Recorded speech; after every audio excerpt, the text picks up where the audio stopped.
Hello everyone, this is John for PokerVIP.com, and in this video we're going to do a review for FIZZ1CS. He's playing two tables of 5NL speed over on Betfred, which is part of the iPoker network, making the most out of our rakeback and loyalty program deals that we have on offer at the moment.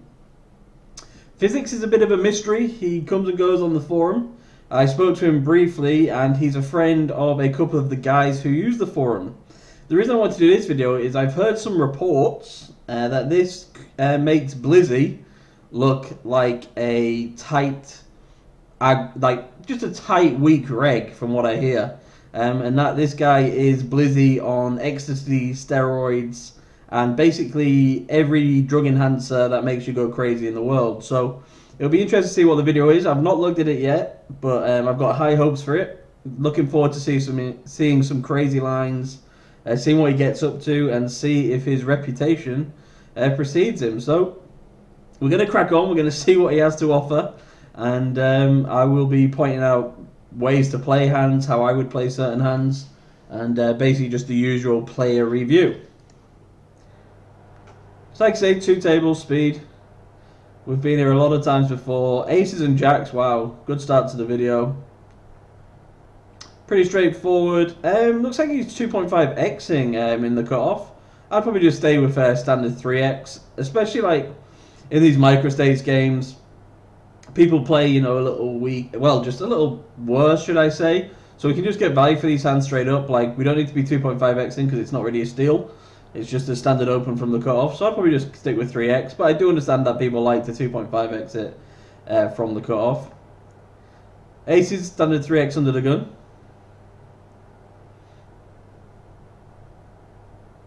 He's sorting out his tables. All he has to do is click tile, and they would be slightly neater, but we will make do. So, aces here into two opponents, queen 9-9. Looks like a weaker player, the Kai guy, because he's not full stacked, although he could be a professional mid-stacker. And then a peeler from the small blind. Now, the small blind is going to have a lot of like pocket pairs, some king-queen type hands, 10-jack suited. And that's pretty much it, you know, some 9-10 and 8-9 suited type hands. But I generally put these guys on lower pairs, and this Kai is probably going to have anything. When it checks to us, I'm happy to check back here to basically just control the size of the pot and to allow people to just bluff the turn. Like, if we bet here when we face action, it puts us in a really tough, tricky spot. Like, there's not many draws out there. 10-jack's the obvious one. King 10 and 8-10 have gut shots, but I don't think there's that many King 10 and 8-10s out there. So we're really afraid of the king and an 8, and again, like that only really improves 10-jack. So I wouldn't be that worried about, you know, giving a free card here. Looks like he's going for a straightforward value bet. It's not a mistake by all means, but I like to check back in position, and we get check raised here. That's exactly what we don't want to happen. However, I don't know if I instantly believe this guy. Like, he peels, now he just check raises on a queen 9-9 rainbow, so he's essentially repping a 9. And would he really fast play it this quickly? Like, you know, a player behind him, does he not want that guy to, you know, call? You know, if he just flats there, he might get some more money in from Kai. Kai might raise, that puts FIZZ1CS in a tough spot. Generally, I just don't see this being a 9 that often, but that is certainly what he's trying to rep. And I'm pretty certain it's never queen's full because he would re-raise pre-flop. So essentially what I'm saying is I'm calling. Wow, no, this really puts us in a tough spot because Kai's got an overcalled. So, like, in my eyes, Kai's more likely to have a 9, but because of his stack size and because, like, of just the way this hand's played out, I don't know if I necessarily believe either of them have anything. Like, if Kai's a weaker player, he's going to have a lot of queens here that he's just not going to be able to fold. And, you know, like, certainly if he's got a straight draw, he might not fold. And we get a really good price here, you know, almost 5 to 1. So I might just peel this in position. I mean, when you sat there, it kind of feels like, oh, Jesus, one of these guys have got a 9, but this inner guy, I'm just not too sure he would fast play it like this from my experience, and Kai, like I say, could have anything, so we'll see how this hand plays out.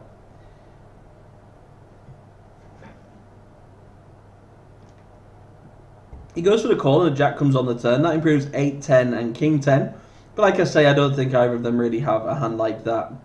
And I certainly think if inner did have that hand, like, say he peeled with king 10 suited or 8-10 suited pre-flop and went to sort of semi-bluff raise the flop. I think once he hits it, he'll keep on betting, because he wants to get money from Kai and also from us. So I think he would probably lead here with a straight. I also think he'd keep on betting with 3 of a kind as well. So I kind of feel like Inner's just given up with a bluff. Be interesting to see what Kai does. So Kai checks. I think a safe option is for us to check. The only issue is now there's a lot of draws out there. So if we feel like nobody has anything, betting is kind of fine because like we just protect our hand versus the straight draws. Although by betting, you know, if someone was trapping, then, you know, we give them instant money. But, you know, the river's going to put us in a lot of tricky situations. So leave a comment below, guys, actually. It'd be great to hear what you guys would do. Would you bet here to protect your hand? Would you be too worried that you're beat to go ahead and bet? Or do you want to just check back in position, control the size of the pot, and see what happens on the river? Leave your comments below. Jack 8, looks like we're bombing. Interesting, fine. Ace, okay, wow, so Ace is here. The ultimate river gets the 8. The only problem is, like, this only improves like a random 10 in my eyes. You know, someone who was just like bluffing the flop with like Ace 10 maybe, but I just don't see that happening a lot. So I kind of want to rule Inner out of this hand because I feel like he's going to bomb his straight draws, and I feel like he's going to bomb his made hands on the flop, and I figure he's going to bomb like his turn straights on the turn. Like, so I kind of feel like this guy's got nothing, the Inner guy, and I feel like he's going to check. If Kai bets, I think I might fold because he's more likely to have a hand like 10 Jack or Queen 10. So we'll see what happens here. Man, the guy bets 222. I just don't know what this guy is up to. Like, did he really have like Queen 9 suited and check the turn to try and induce? Is he just... Because the problem is, say he's got a 9 on the flop, right? And he did just fast play the hand, which I, again, don't think people generally do. I think he then bets the turn. You know, any 9 that he's got, he bets the turn. If he turned a straight, he bets. I think if he just has a random 10 in his hand, he might continue with his bluff. But again, I don't see people like really having Ace 10 here on the flop and just thinking, you know what, I'm going to bet, you know, raising to 2 people on a Queen 9-9 rainbow. So I'm really suspicious of this guy. He's either like on the turn decide to check a full house or quads, and now he's going for value once a straight gets there, or he has nothing at all. Betting into 2 people looks super strong, but Kai's kind of giving up with his hand. Like, you'd expect Kai to just jam a lot of turns here if he had a made hand.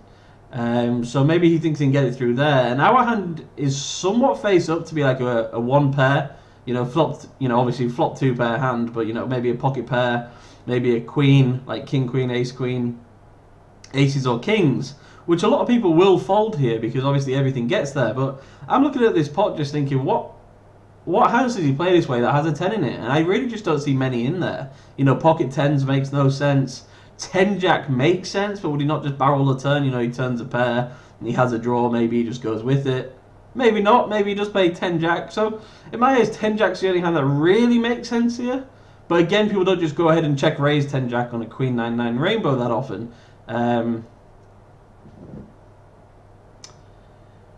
I would find this in game like really tough to fold, just because it seems like this guy was just out for a bluff on the flop, gave up on the turn, and then is now like, you know, last chance to take the pot down. Like, would he really bet 222 with a 10 here, or like a full house? I think not, because like I feel like we all have like a hand like king queen or ace queen, so we have like, you know, 2 pair, which is always just going to fold. So I feel like if he did have a hand here, he would bet like 120, 130 is like a maximum, maybe 150, like half pot.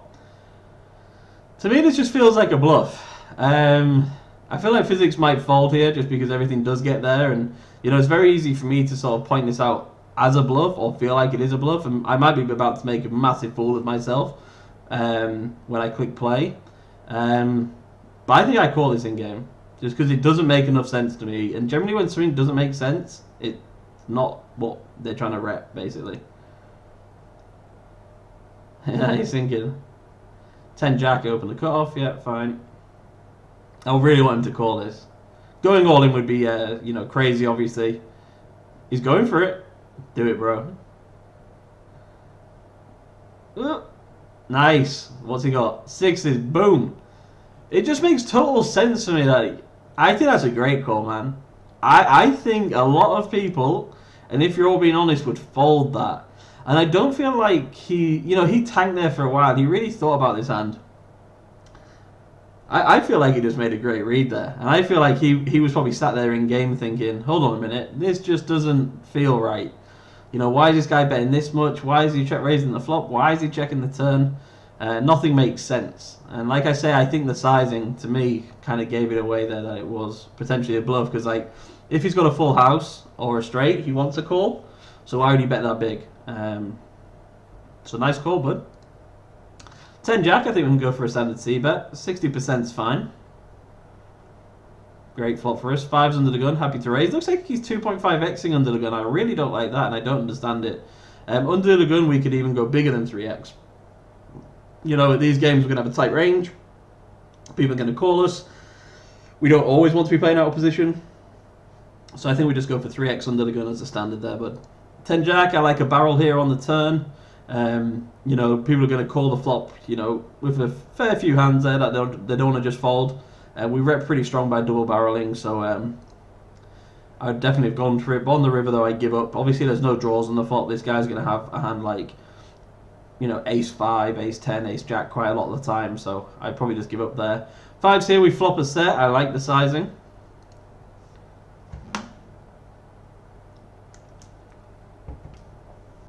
Check, check. Yeah, the guy's got ace 10, pretty obvious. 5's here, we get raised. I just go for a call here. If we re-raise, I don't know what we get action from that we beat. I think if we, go ahead and re-raise here, we might just lose action. So maybe this guy has a draw, like 9, 10 or 10 jack, like some random gut shot. But by just calling, yes, it sucks if he gets there. But we might get this guy to bluff. We might be able to check raise the turn or check raise the river or something. Or just check call all the way down. I'd just go for a call here, though. Mainly because we don't want to lose action. We don't want to scare the guy off. If a guy has, like... Generally, they have nothing here or something pretty big. Like, it's one of the two. It's never normally a marginal, so yeah. We just get a fold there. Just like how dry the flop is, buddy. Like, people don't min-raise there with, like, king-queen and just stack off. Nor do they do this with, like, aces or something. Or they don't even do it with 2 pair. So, like, it's only like a set or nothing. And a lot of times it's nothing. So just take it easy there. Don't scare them off.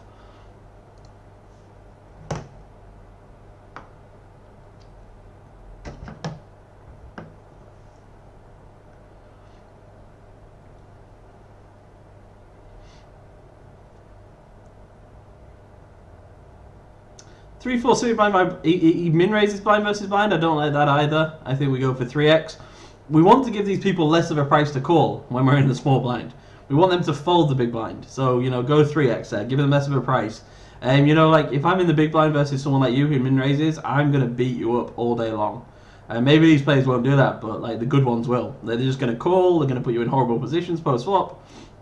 You're going to be like in a really tough spot. So just try and raise to take the pot down, basically. They're also going to be more like prone to 3-betting you as well. Again, I don't like this sizing under the gun. Don't understand it at all. Not saying it's wrong. I mean, people do have different sizing, but for me, I think we just stick with like the standard 3x from all position. And also, I think he's 3x from under the gun before, so like we should keep it consistent. It seems like he just sometimes 2.5, sometimes 3. Okay, so here with the kings, we're under the gun. We don't get min raised, but it's a very small raise. We'd expect it to be like 36 or 40 here, so that's interesting. But it's obviously not a misclick or something. I think we just go for a straightforward 4-bet. Yeah, I think we go for like 60 cents. We can even keep it really small, 65, 70. I know a lot of people go bigger here around 1, but I'm happy to go smaller to get action. And because I'm in position, I've got kings. And on the flop we just go with whatever comes. But basically, the last thing I want this guy to do is to fold. He's going for 70 here, which I really like. I think that's great sizing. People will disagree with me in the chat. 6-10 suited there. That was definitely an open on the button. Kings here, I check. The reason I check is because I assume this guy's got something or doesn't have something. By us betting, if he's got an ace, will make life really easy for him. By checking, we induce all his bluffs on the turn. So, like, say we just pile all in here and he's got ace-10. He just calls us and it's like, okay, great. We made that really easy for the guy. Say he's got nothing and we pile, then he folds. Okay, well, that's not really helping us either. So by checking, he can, lead the turn, we can call. But I'm basically not folding ever in this situation. In my eyes, I'll be like, I just hope he jams. Okay, he doesn't jam. We check again. I think we could probably bet that turn now. There are a lot of draws out there. River, I think we have to bet, like, even if we bet like 25% of the pot just to get some value. I feel like by now this guy would have led with an ace, so I guess he's going to have on like 10s or queens or something like that. So, or even worse, this guy just might have like jack 2 suited and call us, even just like 9-10. So I might bet like 42 cents here to leave the guy 150 back, just try and get a snap call. And if he went all in, I might just call it off as well, just in case he's a complete spaz. We check, the guy has nothing, we win. Yeah, we missed a value bet there. I think that was pretty blatant value bet. The guy had 6s. He probably could have called like, 40 cents or something. They just don't like to fold. I mean, this guy's called a 4-bet out of position with 6s, He's probably not going to fold for, a couple of big blinds, basically. So, it's not a thin value bet either.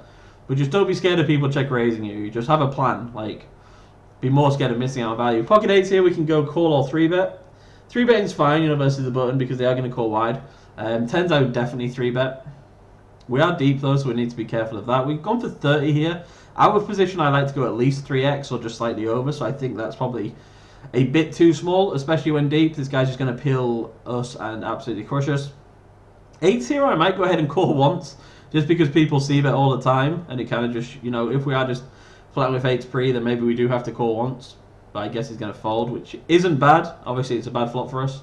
But, he's always going to bet that flop. Flop top set here, and we bet really quick, 37 into 62. I think we can even go bigger. If this guy's got a piece of this board, he's never folding. Obviously, because we're so deep, he can make money. He's going to have some gut shots here, king, queen suited. He's going to have pocket 8 sometimes. He's going to have like 8-9 suited, 7-8 suited, 9-10 suited, jack queen. Even had like ace jack. Lots of hands I can go ahead and call us on this flop. So I'd have gone bigger there. Even though it is a dry flop, I think we could even go like 45 cents here. And I know it's only 8 cents. But if you keep making these couple of big blinds extra in every hand you play, trust me, that'll really add up in the long run. King jack suited, obviously, button open there. Okay, so we get raised pretty big as well by this guy. 2 options here. We can call and basically chill out. Oh, sorry, my alarm's going off. So yeah, we can basically call here to trap because we think this guy doesn't have much, or if we think this guy's got something decent, we can go ahead and re-raise.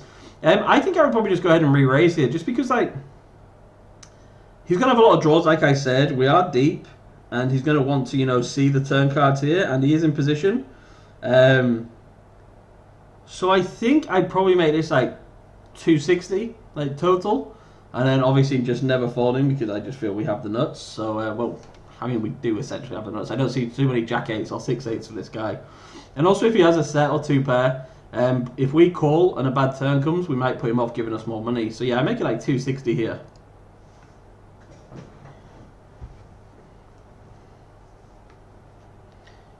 He's opting for the call, so I guess he just believes this guy has nothing at all, and he's going for a trap.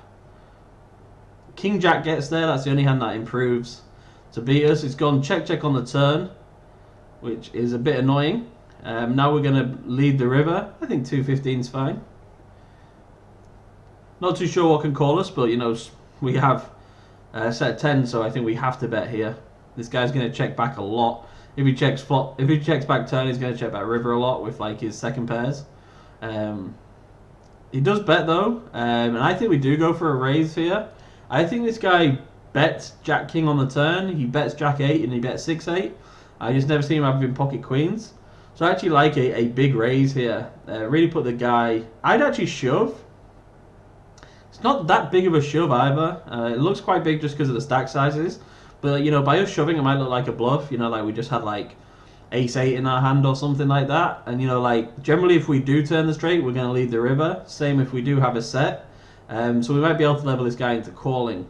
And the guy's bet's big, so I think I'd just go all in here, just in case he did flop a set and wants to call it off if he has 2 pair.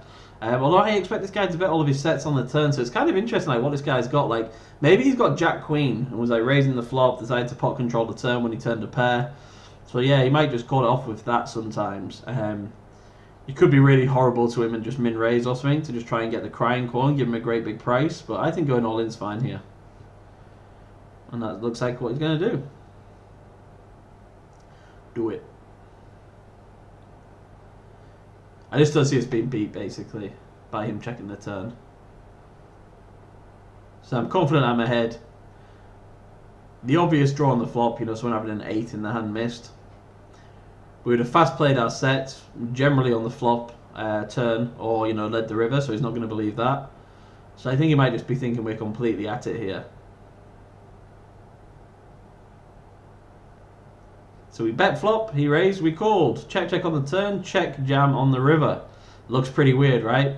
Nice check there. Looks like we got some value by checking. But generally I just lead the river there because I want him to call with those type of hands that I mentioned. King 10, he just folds the button. You crazy?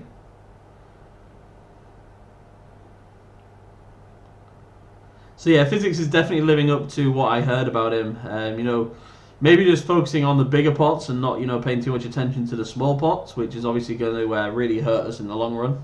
So that's a pretty obvious leak that we've picked up on so far.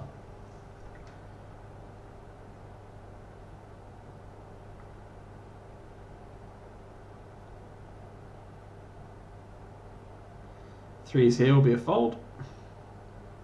Sevens, let me see what happened here. Sorry, I was watching the other table. So we called pre-flop, and then we called this flop. I would probably opt to fold, just because none of our outs are clean. If a jack comes, we've got the bottom end of the straight. If a 6 comes, I guess that's a good card, but they could already have jack queen. If we turn a set, all the straights get there. So we probably just fold this flop. You know, like, I just don't think it's going to be that profitable to call here, so I just let it go. But it looks like he calls because he's crazy. We turn a set, it's like I was saying, you know, not a clean out at all. You know, it kind of looks good, but might not be. And then, yeah, now we're facing, you know, this, you know, big bet of 111, which we can't fold. But we could be drawing dead here. Like, the guy could have, you know, a set of 10s, set of 8s, set of 9s, a hand like that. We've been let off the hook here by the guy min betting. Like, I don't think raising's good here unless we're turning our hand into a bluff. Like, if we think this guy's got a set, then jamming's good because we're beat, which he could have. If we think this guy's got a 6, maybe that could work. So maybe I actually do turn my hand into a bluff here and jam. It kind of feels like it's obviously a stopper bet, and we do rep a jack pretty well by everything we've done. So I might go ahead and jam here and really just turn our hand into a bluff. But at the same time, this guy could be doing it with like 2 pair or something, which we do beat, and obviously just calling 5 is the lower variance line. This could be a good spot to turn a hand into a bluff because it kind of feels like we might be beat by the way he's played this, with like a flop set, you know, betting into people's. But then he did still bet that turn, and would he really bet a set on that turn? Probably not. So this is just a very weird hand. Like, maybe this guy's inducing with this 5-cent bet. So I actually take it back just because he led the turn. I just flat here. I like a flat. I don't turn my hand into a bluff here after thinking that through. So for me, it's just a call.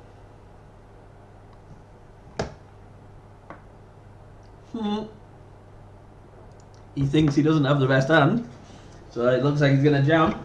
Pretty much the crazy guy image that we've been told, which I explained at the beginning. Should be interesting to see what happens here. I can't wait to see his comments below. Oh, he's changing his mind a couple of times. He's thinking about what to do. At least it shows that he's thinking and putting people on ranges and stuff. He does decide just to call. The guy has 8-10 of diamonds. He should probably just check call that turn, I guess. But yeah, we didn't need to bluff. We win the pot. Happy days. Guess 8-10 suited makes total sense for that guy. You know, there's like a hand he wants to bet which isn't a straight on the turn. We just open folded another ace on the button. It's amazing like how many people still struggle on the button when it's like the easiest part of poker. Ace 10, I never call here, but I would like to see a 3-bet. Cut-off's open quite wide. We've got an ace in our hand. I'd go for a 3-bet and make it 45, 50 cents. Calling, I think, is pretty bad out of position. We're just going to have like a dominated hand, a hand that's hard to play, a hand that doesn't flop that great. Out of position. Looks like we're going for a check call float. Not loving it that much. Again, we're being out of position. You know, we're kind of just hoping he shuts down, which he luckily does. I guess now we can like lead the river or check to induce and then just check call pretty quickly. I might check to induce here. I don't ever expect this guy to have like a flush. So if he does have a beat, that's ace jack or ace king, because I kind of feel like he bets a fair few, like, you know, he's 2 pairs on the turn. He might have ace 4 or ace 5, I guess. Like, I gotta expect the guy to bet a 9. Definitely bets a queen. Definitely bets sets. Definitely bets 2 pairs. So yeah, like ace 4, ace 5, ace jack, ace king are the only aces that beat us. So I would just go for a check call here. I don't know what he's going to call us with, because the guy's hand is like either a weak flopped 1 pair, nothing, or maybe sometimes an ace that we beat. So I think I'll probably just go for a check call.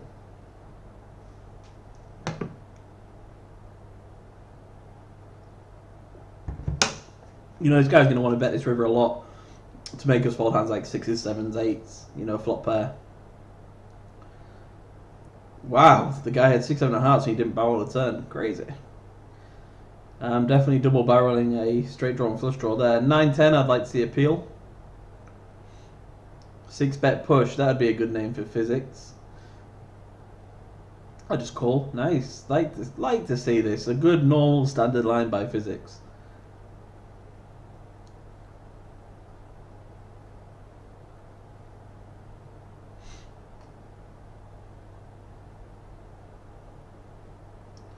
I'll probably just go for a check call again here. Leading's fine because I assume this guy's got nothing, so we protect our hand. But you know, maybe this guy's going for a delayed seed bet with like queen 7 off or something, so we can check call pretty comfortably. Yep.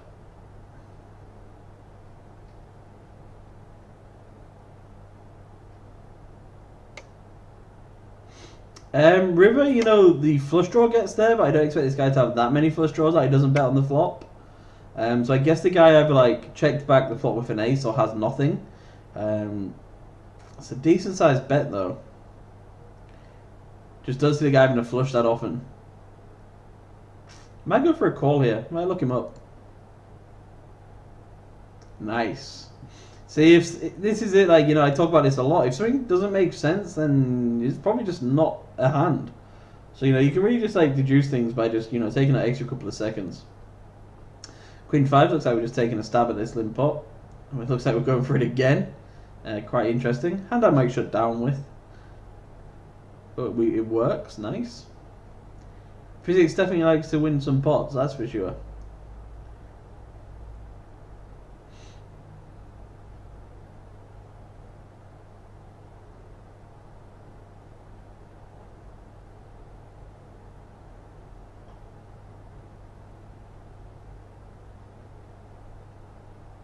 King 10 suited, great flop for us. Let's have a look what happened there. I was watching the other table. Okay, so the cutoff in raised it and we peeled. Again, I'd probably like to see a 3-bet with a hand like this out of position. Ace 9, good spot to 3-bet steal on the button. Interesting that he didn't go for that. King 10 suited, we could lead. You know, we've obviously got the world at our feet there, so lead is quite a nice solid line. Fedos leads, the guy who just called from the blind, and we actually get raised here. Pretty interesting that we get raised. When we get raised, this guy's generally going to have like 2 pair a set. Maybe like an overpair, some people fast play here, like aces or kings. Sometimes a combo draw, ace jack suited, that would really suck for us. We do have, it's one of those annoying hands that we have a lot of equity versus pretty much anything unless they've got like mad blockers. But calling out a position just really sucks. So I might go ahead and just fast play this and get it in and gamble, because we can never be doing that bad. You know, we're going to have outs versus everything. Then, like, you know, we can't really flat call out position. I don't like this jam. Like, I would just go ahead and generally make a standard raise like 180, 210, 220, something like that, and call it off. But I guess he's just going to go for the jam just to make life easy for everyone, I guess. You know, by us raising, you know, people might fold strong one pair hands and sort of just be done with it, and we just win the pot without having to hit. But obviously, again, you know, getting in King 10 suited versus anything, we're going to be doing fine. So I guess that's his logic here. But yeah, I'm certainly not folding. He's just going for the jam. Just going for it all. Queens here, I'd make it 50 cents, at least 45. He loves to go small, doesn't he? Yeah, nice size C bet, 60% will do. Cool. And again, this King 10 suited, you know, like I talk about this a lot. Oh wow, you just got a £5 bonus. Sign up with us for Betfred, you get £5 bonuses for grinding for 10 minutes or so. Yeah, like making things easy for people. So someone's got a set here, they just call, right? Someone's got like a pair, they can just call or fold. Someone's got a flush draw, they might call or fold. Maybe make it so they have like a decision whether to just call or fold. Like, do they have to peel? Do they have to raise? Should they go all in? What do you have? So if you make it like 2-10, you kind of put people under a bit more pressure. Your hand looks a lot stronger. Your hand is kind of really face up here to be like a big draw, in my opinion.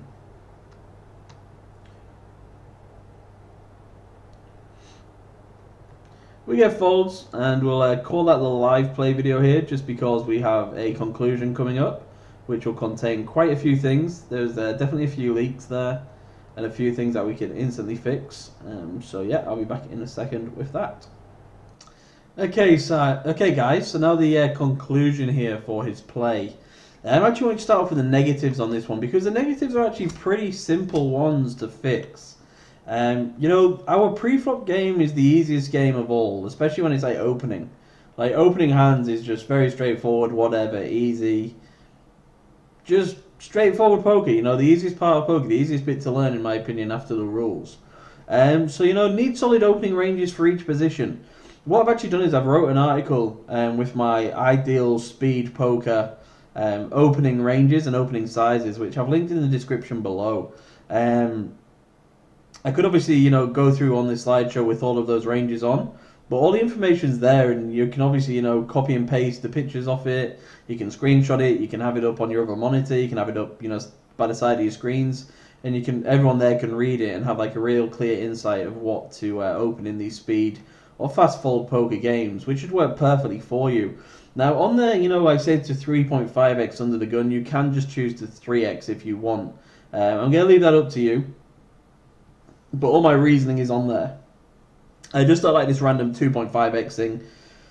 I hate these ace x folds on the button, the king 10 folds. You know, we were just folding buttons. It just felt like all we were doing was folding buttons and then just waiting for big pots. Like, that's not the way we want to play poker. We want to crush. Like, winning money from the button, I mean, it's just the ultimate way to win money without doing much. And we make so much money from the button, man. Look at the win rates people have from there. Opening size should be consistent, just what I said. So a range and opening size, pretty straightforward, all in that article. Think about the small pots more, not just the big ones. Just what I was saying above it's like you just don't care about playing like straightforward poker and you just want to get yourself into spots. I understand it makes poker a little bit more fun, but we should just basically learn and understand all of the basics first. And, you know, like, Isildur still opens all the buttons. You know, Isildur still is really good at defending. Isildur is really good at 3-betting. Same as Tom Dwan, same as Phil Ivey. You know, all these people you see on TV or, you know, on the internet who play big, crazy pots and, you know, 5-6-bet, whatever, they still do the basics because they know that's what earns them money at the end of the day.